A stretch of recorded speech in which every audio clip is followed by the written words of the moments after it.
hopefully answers it. Ja, das ist eine spannende Frage. Schönen Abend. A very interesting question. Good afternoon, ladies and gentlemen.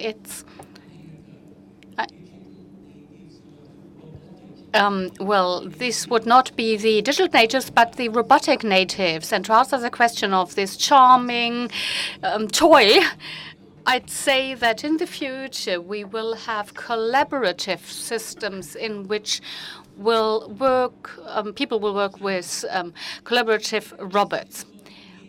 I, however, would like to go to the meta level and talk about the generation which has designed these toys, these working toys. How will they work and live in the future, the digital natives? The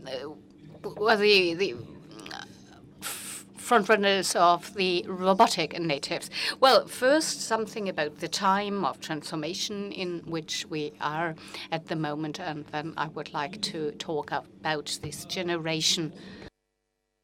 The big transformation which we are all living,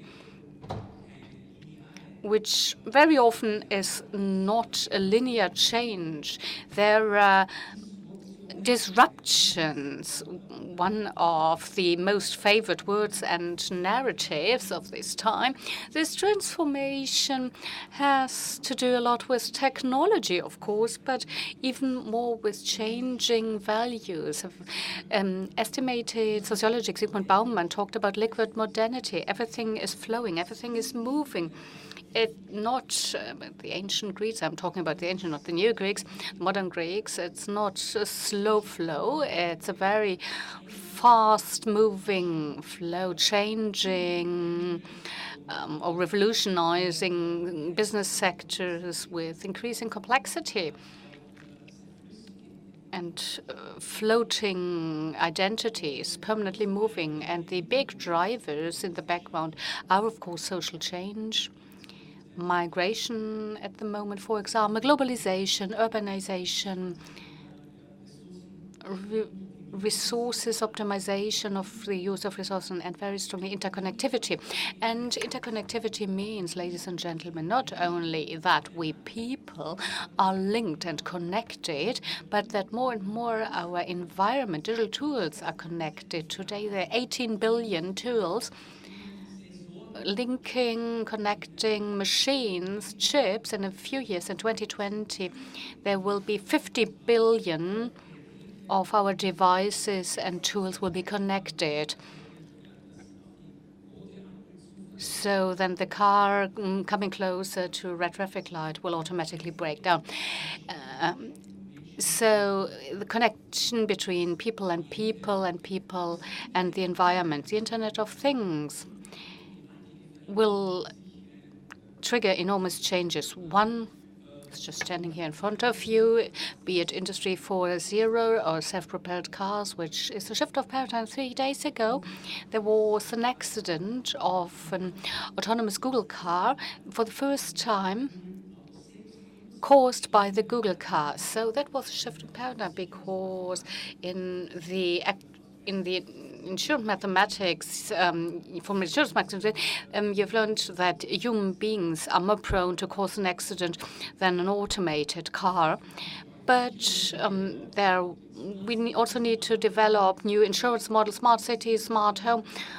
All this is well known, and we are moving into a world which will become more and more a digi-sphere, where people and machines are more and more connected, where internet becomes Evernet. The digital nomad will become the figurehead of the 21st century. And we're in the background above us and below us, there will be the cloud, the omnipresent infrastructure from where we download or upload data, which means that for digital natives, work and leisure are no longer separated. Work and leisure are blurring more and more in this hybrid living of the mobile works. I'm talking about knowledge workers, of course, not of certain services such as hairdressers. They are still on a fixed side. Everything that has to do with knowledge. People working, these knowledge workers are working in the tube wherever they are active, the nodes of this mobile world. And in addition, there are disruptions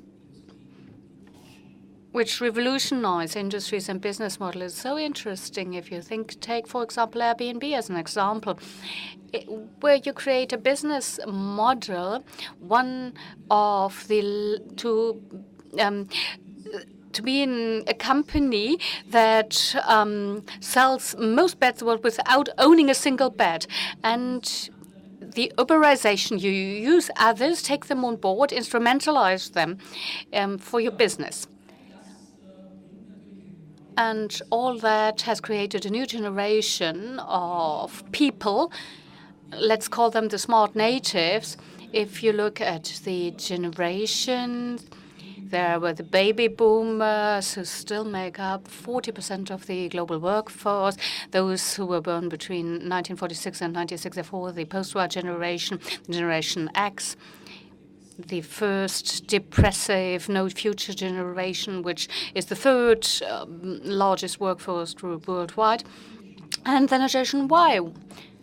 Why? Asking about what is the reason behind, does it make sense, which is the second largest workforce group, and which in the next 5 years will become the largest group, working group. And we need to study them and know more about them, because the digital natures, every second employee worldwide will be part of this generation in 2020. They're changing the workplace. Generation Y, the older generation, 25 to 30 years old, and then there's a new generation, Generation Z, who are completely different and have shifted the focus on values, contradicting the values of the previous generation. And let me now tell you why and where and they are these change agents, how they change work and leisure, and which new hospitality concepts they use, how they live and work. And this is the first generation which has been socialized in the internet. I call them digital socialists. They're sharing everything: information, experience, feedback, product feedback. We know this from the portals, consumer hotel portals, where feedback is exchanged. Maybe you know one of the most clicked on YouTube videos 2 years ago was very young. I think it was a graphic designer in an American office terminated her employment. And what she took this and she presented it with a dance, and she uploaded it on video, showing it to her boss, dancing. She communicated in this form. And interestingly enough, the boss also answered with a video, also dancing. This is permanent social feedback loop in which these digital natives are living, very often through videos, images, but generally there are feedback loop. If a young girl goes shopping today, she's there with her WhatsApp in the shop and gets immediate information by her friends if she should buy this or that dress or not. Sharing is a key tool of a connected society, which changes organizations. You can no longer have a vertical information flow or stop it. Everything is connected, which changes the mindset. It also changes our life so that we will have more hybrid concept, work and life, which will blur, be it these co-working spaces where people work with each other. In Europe, I think there are 2,500 of these co-working spaces. One of the first was here in Berlin at the Beta House, where young people rent or sharing a big office and desk sharing on demand for a week, for a day, for a month. Share a room, a desk, a workplace, but the community effect, exchange, sharing is very important. new forms such as workation is a mixture of working and vacation. There are a lot of digital nomads who say, I can work anywhere. I'm a web designer. I can be either in Cologne or at the Algarve, where I can also go surfing, or in southern Spain. Well, I'd rather go to the south, where it's warmer. So they link work and leisure time. There are a lot of portals for young people where they get the best hotspots at cheap prices, where you can select, where you can have both work and life, leisure time. And in addition, there's social traveling, in which you have an exchange in your peer group. In the future, it will be very much not about the collective, but about the connective. If you compare the old and the new world, there is an interesting shift of paradigm. In the past, you consumed alone. Today, you share. If I like a song on Spotify, I share it with my community. In the past, people hoarded things, piled up things, stored things. Today, you exchange things. In the past, you threw away things. Today, you recycle them. You put them back into the cycle. A lot of portals organize this recycling economy of used goods. In the past, you owned goods. Today, you buy access to a product, a lot of products, be it mobility, such as Car2Go, or other mobility providers, streaming phenomena. More and more products are digitized, and we do no longer need to own them. We only buy access to the product. The physical consumption has turned into a digital consumption, which is not very tangible. Only very rarely is tangible. The marketing channels, such as the crowdsourcing, crowdfunding, where with the cooperation of different parties becomes a key pillar, and there are a lot of pages where, such as Innocentive, where renowned scientists and academics are involved in important academic issues and sell expertise against the compensation. So many companies have an innovation website asking users to think about products. A lot is, or to put it this way, you use the wisdom of the crowd, and a lot's outsourced to consumers. With respect to work, it means that the value of work has changed dramatically for digital work. It's no longer about status symbol. If my office is on the shop floor with a great view, what is my benefit of my work? So the value of work has become more intrinsic. Am I motivated? Does it develop myself personally? And that is why all these terms such as work-life balance is stupid. It's about work-life blending. Balance is what trade unions say. You have to find a balance. You can no longer do that. However, a lot tried. Volkswagen did it so that they switched off the server of the employees at 6 p.m. so that they can no longer get the email on their corporate phone, so that people do not get a burnout. Might discuss whether it makes sense. I personally wouldn't want to have it. I'd rather like to answer my email when I'm in the bathtub. But, you should know yourself. But these are first attempts to deal with the mobility of your workforce. But it's actually a blending, work-life blending for digital natives who say, I would like to have both work and leisure time. But when I want to have it, I want to determine it myself. I want to have a career and leisure time. But when I decide to have it, 95% of the smart natives also saying, I want to spend time with my family and friends, which is very important. And this has also been in response to the fathers who came at 11 p.m. at home, burnt out. This is a natural response to that. It's about soft career. a beautiful quotation by a Zeit journalist. Our careers are on waves in phases in which we focus very much on our job, and other where there's a different focus. Sometimes we travel far, far away. We have a sabbatical when you keep sheep in New Zealand and won't come back maybe.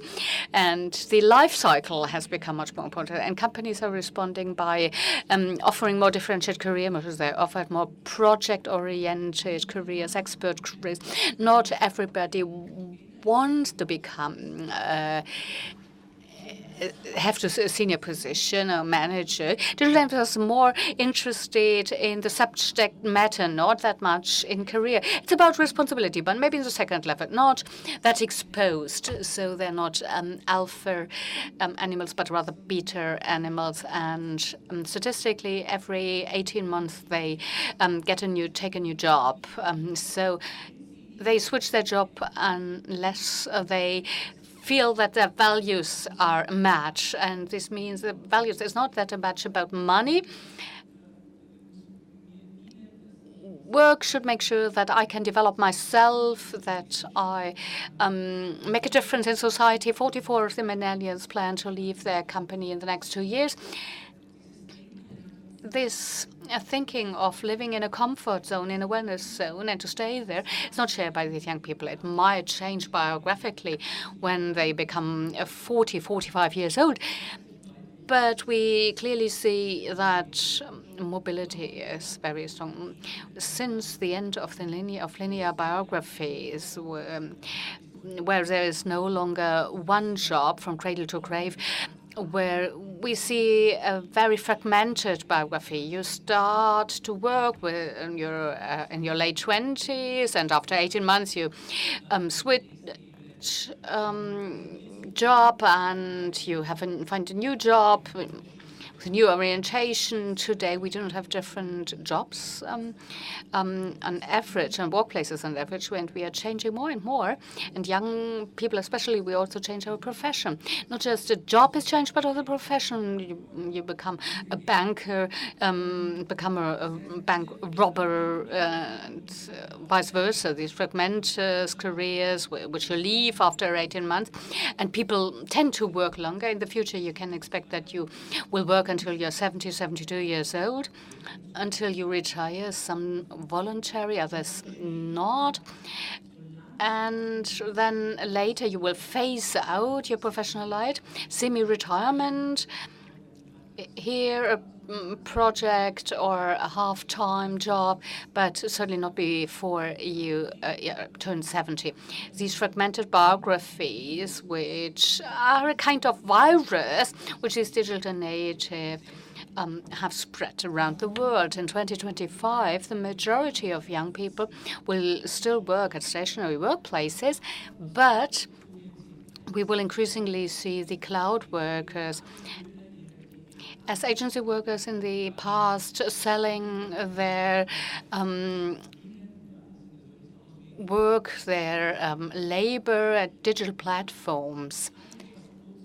Everything that is short-term, provisional, not precarious, but provisional, is a very clear feature of these digital natives. To change job, mobility, the serial monogamy with respect to partners and jobs will clearly increase. And some do it at the same time, which requires from companies to become more agile. Smaller and more agile, the core is shrinking to a small core team with the clear strategy functions, marketing, etc., strategic planning, and in the surroundings, there's everything that can be outsourced into micro companies, network partners. And in a third step, there will be the startups floating around. These are completely new floating systems in this working life of tomorrow, where digital makers are very flexible and mobile. Work is moving and changing towards clients. We all take over the job of others. Banks are typical examples. We do more and more work for others, for enterprises, but work is also going to companies with a very smart IT structure. Uber, for example, I don't need my own taxis. I take the cars of others. It's a typical model of a digital economy. If you look at the top three skills of tomorrow, that the study was just carried out and presented at the World Economic Forum this year. So the difference between 2015 and 2020 will be that the level of complexity of problems will remain the same. It's constant. It's enormously difficult to reduce complexity. That is why we have algorithms of Maurer, which make our life easier. Critical thinking will become more important, and creativity, which means that in order to reduce complexity at work, at our workplaces, we'll need more and more creativity and to think more and more out of the box, to change the game. Of course, we're all connected. Virtual and stationary channels are intertwined, an entwined reality online and offline. The person of tomorrow will be hyper-connected, which, of course, is problematic. You might know it from your children, or if you're younger, of your peers, that the attention span will go down. This mega overflow of information which we have Internet makes it crazy if you think of acts such as wine, for example, where you have video clips of 6 seconds. No video clip is longer than 6 seconds, and more the attention span of this generation is not longer. So then you should think about how to reach this generation. We are consuming in fragments. For example, you might know Blendel, which is a German media kiosk, which has an algorithm to filter according to my needs articles of 20, 30 newspapers, and I'm sent this every morning, and I can click what I want. It's configured through an algorithm according to my lifestyle, which is very practical. But you don't look out of the box. If you buy your clothes based on the calculation of an algorithm which a digital butler recommends on the different portals. So this overload of information will cause considerable problems. Hyperconnected also means to be in a permanent feedback loop where young people expect this from their employers to get a permanent feedback. And if everything is moving, knowledge will have to be communicated in a different way, in a more playful way, in a more interactive way. This is a beautiful example for gamified learning, what you see here. In a school in the east of Austria, there is a region which has these trolleys for apprentices. So here you have this for an apprentice of a chef, and there you have everything what a chef will need. And they take this trolley to go to the schools, and the advisors go into the schools, and young people can play and use the tools of a chef. The same exists for painters, carpenters, etc. A kind of gamified learnings, but this new generation can't do this in larger bits. They can't cope with the long narrative. They need bits. And another example, which is good for the tourism industry, micro-learning. If you sit at a reception, young girls, young people who might have some spare time and would like to learn more about the company, about the destination, and more companies use such a tool and offer tailor-made learning programs, usually for the smartphone, where you can switch to a multiple choice system So if I answered only the question correctly, what are the best wines in my region, I can continue with the next question. It's this bite-sized learning, the speed of this information flow, which this generation can cope with, and for this fragmented learning. There are more and more hybrid systems, co-working spaces where you can have a coffee and communities meet. Now, there's not only a co-working space, but also a co-living space in Amsterdam or Copenhagen. There are projects such as this one. For young people, the digital natives might travel for 3 to 4 months. They live here together, work here together. This is a community idea. You might say it's the renaissance of the shared flats here in Berlin of the 1970s.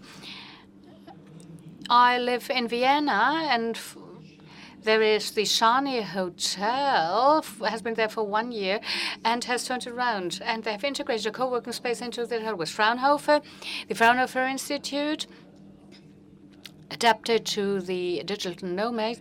And it's very interesting because I opened the hotel and people from outside come into the hotel, and hotel guests might also work there for half a day or whatever.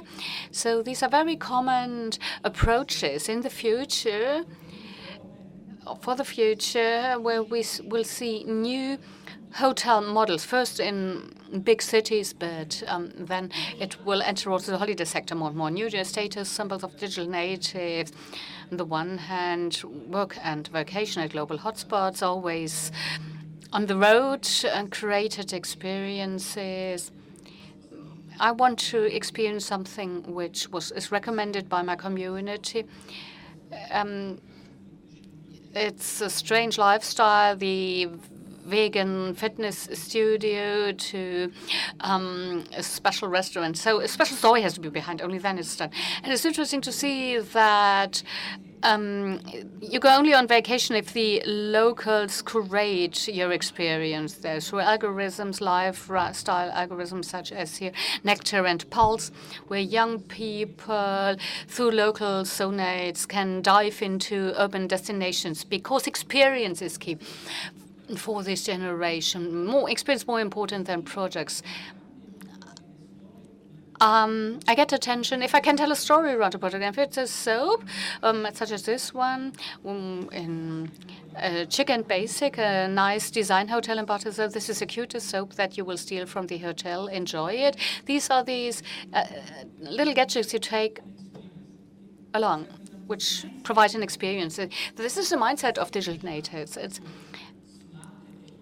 shaped very much by smart technologies, sharing, collaboration, and self-optimization. You are working more and more to optimize yourself, and by a blending of work and leisure time. And the next generation, Generation Z, which is now getting older and growing up, it goes into the same direction. However, they also take up contradiction. They know that demography is on their time. In the future, talents will be sought after, which makes them very strong and very optimistic and self-assured, and they want to have a good income, which is less important to digital natives. And they think more of performance in the future. What will be characteristic for this generation? No loyalty between employer and employee, so switch immediately if they don't like it. So they think they only live once. They want to have very clear structures. Quite interestingly, the young people who are 20 years old today, why? Public service is very attractive because it offers security. Big companies, BMW, most favorite employers. They're very pragmatic. They work to make a living. It's not about looking for esoteric things and want to make sense of your life, such as the digital natives. And they're quite optimistic to keep problems at bay. What does it mean for employers? Flexibility at workplace is very important. The augmented reality, where we will work together with robots, co-working with robots.